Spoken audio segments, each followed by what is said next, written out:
February 11, 2024. Super Bowl Sunday. A penthouse suite in Las Vegas. The kind of place where high-stakes deals are made behind closed doors. The kind of place where secrets go to die. Two men sit across from each other, neither saying a word. The air between them is heavy, thick with something unspoken. On the table, a loaded pistol, 2 glasses of whiskey, and a silence that cuts deeper than any weapon ever could. One of them reaches for his drink, his fingers steady, but his eyes give him away. He's searching, calculating. He knows the man sitting across from him better than anyone. His tells, his temper, the way he lies.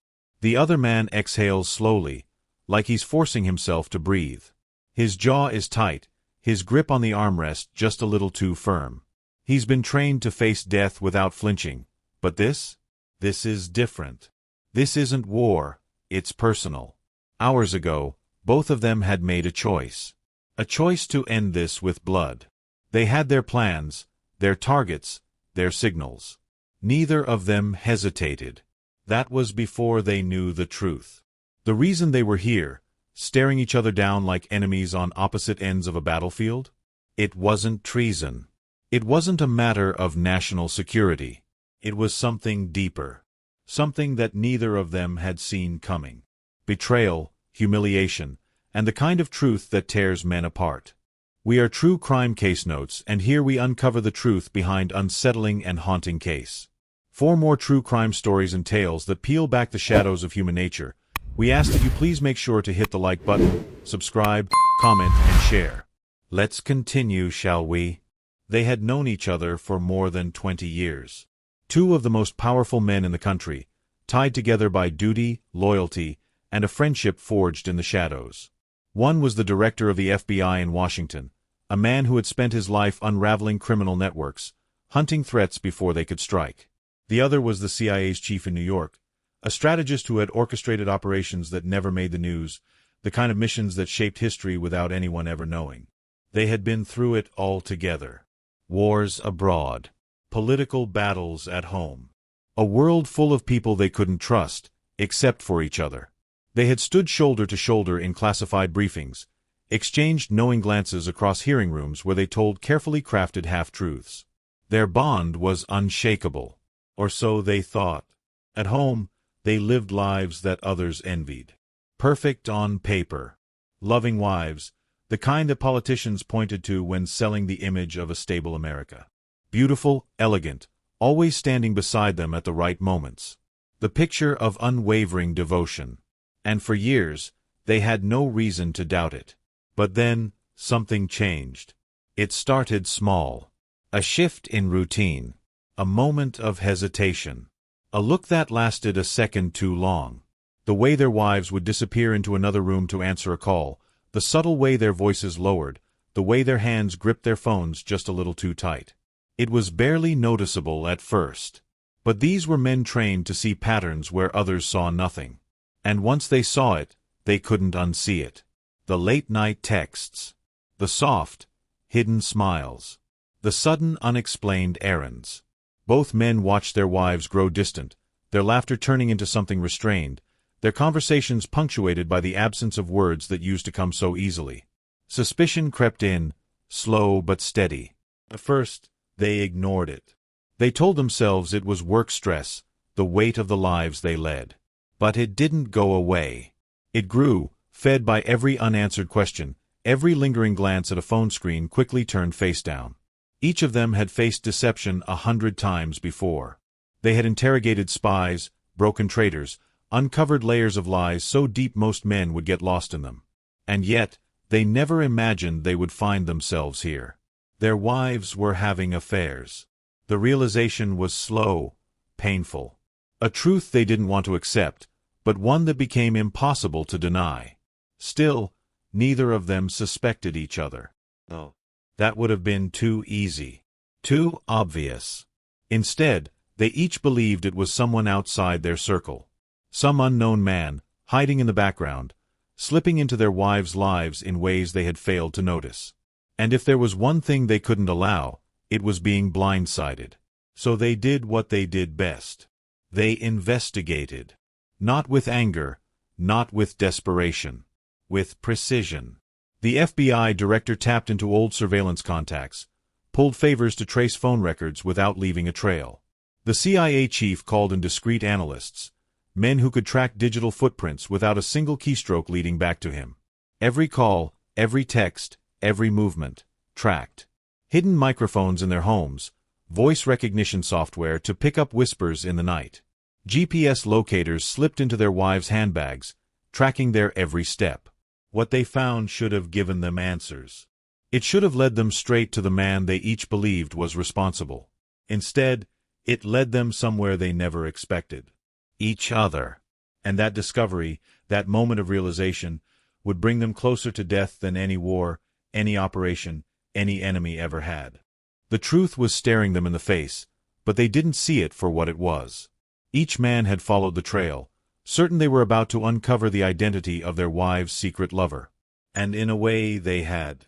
But not how they expected. The name that came up in both investigations wasn't some stranger lurking in the shadows. It wasn't a colleague, an old friend, or a mysterious man who had slipped into their lives unnoticed. It was each other. The FBI director sat in his office, staring at the reports, his hands pressed together, his breathing slow and measured. Every call, every text, every GPS ping, it all pointed back to one person. The CIA chief. His best friend. For a long time, he didn't move. His mind fought against the conclusion. It didn't make sense. It couldn't. This was the man who had saved his life more times than he could count. The one person who had never betrayed him, never lied to him. They had sworn to protect the country together, stood side by side against enemies foreign and domestic. And yet, the evidence was clear. His wife had been meeting him in secret, had been texting him at all hours. The calls lasted too long. The locations were too personal. It was the kind of betrayal that turned men into ghosts. On the other side of the country, the CIA chief was staring at his own reports, coming to the exact same conclusion. The FBI director. The man he had trusted beyond all others. The man he had called a brother. The man who had, apparently, spent the past year seducing his wife behind his back. His hands clenched into fists as he replayed every conversation, every casual joke, every moment that now carried a different weight. He had been played. Humiliated. And he hadn't even seen it coming. There were no words for what he felt. No name for the kind of anger that simmered beneath his skin. Neither man knew the truth. Neither man saw that they were both standing on the edge of a mistake that would change their lives forever. They weren't thinking. They were reacting.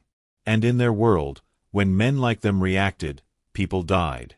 The FBI director picked up his phone, his voice calm, his orders simple. He wanted surveillance on the CIA chief. No records. No official channels. This was to be handled internally, off the books. He wanted to know his movements, who he was speaking to, what he was planning. If necessary, he wanted contingencies in place. The CIA chief was already one step ahead. He had called an old contact overseas, someone who didn't exist on any roster, someone who had done the kind of work that never saw the light of day. The kind of work that eliminated problems before they could become headlines. He wanted the FBI director watched. He wanted to know if he had been compromised, if he was planning something, if he needed to be stopped. Neither of them saw it. Neither of them realized that while they were watching each other, they were being played by their own blind rage. The paranoia crept in fast. The FBI director started second-guessing everything. The friendly messages. The casual meetings. The way the CIA chief had always known exactly what to say to ease his worries. He started to wonder if the man had been playing him for years. If this had all been some long con, some masterfully executed deception designed to humiliate him in ways that couldn't be undone. The CIA chief felt the same. Every time he glanced at his phone, every time an unexpected message came through, his mind went to war with itself. Had the FBI director been laughing at him behind his back? Had he been sitting across from him at briefings, hiding the truth behind careful words and measured glances? The tension grew. They stopped taking each other's calls. Stopped responding to messages. It wasn't suspicion anymore. It was certainty. Each man had come to the same decision. This had to end. The FBI director authorized the next step. His team was in place, waiting for the green light.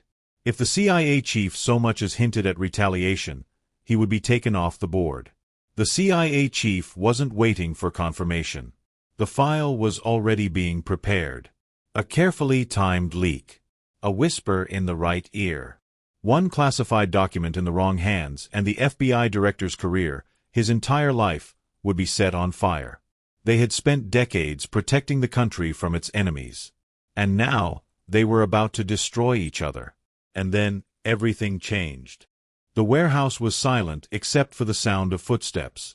Two men, each convinced the other had betrayed him in the worst possible way, stood facing each other in the dim light. Shadows stretched long across the floor, cast by the dull flicker of a single overhead bulb. The FBI director had come prepared. A team was stationed outside, waiting for his signal. His hand hovered near his sidearm, his mind replaying every deception, every moment that had led him here. The CIA chief was just as ready. He had backup positioned, watching from a distance. He had already made peace with what had to be done. This was going to end, one way or another. Neither of them spoke at first.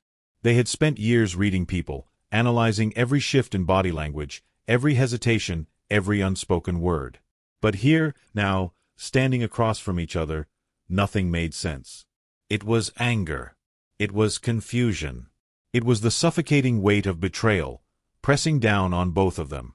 Then, another set of footsteps. Soft. Hesitant. Both men tensed, ready to draw, ready for the final blow. But what stepped into the light wasn't an assassin. It wasn't an enemy. It was their wives. Standing together. Holding hands. Neither man moved. Neither spoke. Their minds fought against what they were seeing, as if refusing to accept the image before them. Their wives didn't flinch. Didn't pull away from each other. They just stood there, looking at them with a calm neither man could comprehend. The FBI director felt his heartbeat in his ears. He forced himself to swallow, his voice rough, unsteady. "You weren't having an affair with my wife?" The words hung between them, sharp, raw. The CIA chief's eyes flickered with something almost like relief, but it was buried under the weight of realization. "I thought you were sleeping with my wife." The silence stretched. Then, at almost the same time, the final piece clicked into place for both of them. The texts. The late-night calls. The secret meetings. It hadn't been betrayal. It hadn't been deception. It had been love. Not theirs. Theirs was a friendship that had withstood the worst of the world. But their wives had found something in each other neither of them had ever seen. The truth hit like a punch to the gut. All the surveillance. The paranoia. The nearly ordered hits. For nothing. The rage was still there, but there was no one to aim it at. No enemy. No villain in the story. Just themselves. The FBI director exhaled sharply, shaking his head, almost in disbelief. The CIA chief let out something between a sigh and a laugh, running a hand down his face. They had nearly killed each other. For this. The weight of it all was too much. Too absurd. Too unreal. And then, without warning, the laughter came. First, just a chuckle from one of them, then the other.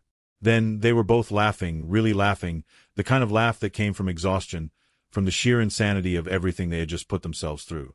Their wives didn't laugh. They just stood there, watching, waiting for them to catch up to the reality they had known for a long time now. The weapons were lowered. The anger faded. All that was left was the undeniable, humiliating truth. They had spent months preparing for war. And in the end, they were the only ones who had been fighting. That was how they found themselves, hours later, sitting in a penthouse suite, watching the Super Bowl together. Two men. 2 glasses of whiskey. 2 lives nearly destroyed by their own assumptions.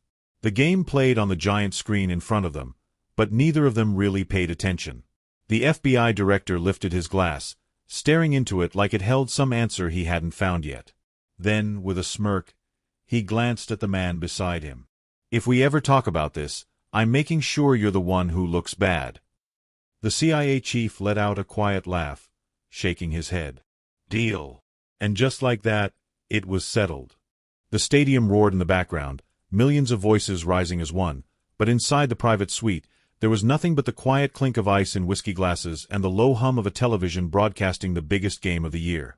The FBI director leaned back into the leather couch, staring at the screen, but not really watching. His mind was still turning, still untangling the absurdity of what had just happened. A week ago, he had been prepared to end a man's career. A day ago, he had been prepared to end a man's life. Now, here they were, sitting together, watching football. The CIA chief exhaled, the weight of the last few hours still sitting heavy in his chest. He reached for his drink, let the burn of the whiskey ground him in the moment. He didn't know what emotion he was supposed to be feeling. Relief? Embarrassment? A strange mix of both? He settled on exhaustion. No one spoke for a while. The silence wasn't uncomfortable, just necessary. There was too much to process, and neither of them was ready to say anything just yet. Finally, the FBI director glanced at the man beside him. "So," he said, breaking the silence, "our wives are in love." The CIA chief took a slow sip, then set his glass down with a soft thud. "Looks that way." The FBI director let out a dry chuckle, shaking his head. "And we nearly killed each other over it." The CIA chief smirked, tilting his glass toward him. Wouldn't be the first time men let their egos write their own obituaries.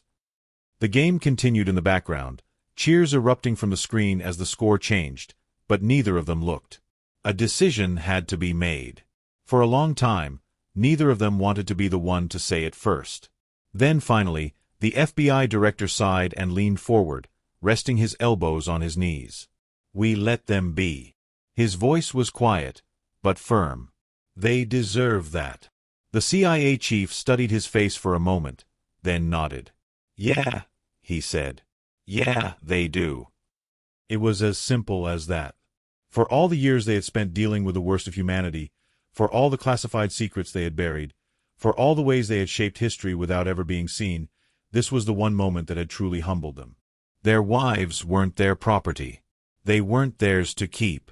They had found something together, something real, something neither man had any right to stand in the way of.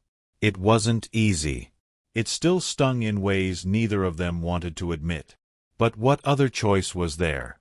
The friendship they had built over decades was worth more than their pride.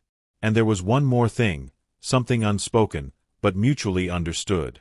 No one could ever know about this. The scandal alone could shake the foundations of the intelligence community. Two of the most powerful men in the country nearly ordering hits on each other because of a misunderstanding? Because they had jumped to conclusions like jealous, reckless men instead of trained professionals? That couldn't happen. No leaks. No whispers. No traces of this ever existing outside of the four people who had lived it. The CIA chief picked up the bottle of whiskey and poured them both another glass. The unspoken agreement settled between them like a signed contract. They lifted their drinks, eyes meeting for the first time with something other than suspicion. "To bad intelligence," the FBI director said, smirking. The CIA chief let out a quiet laugh, shaking his head. "To never speaking of this again." The toast was made. The game played on. And just like that, it was over. 2 men. 2 near assassinations. And a scandal that never made the headlines.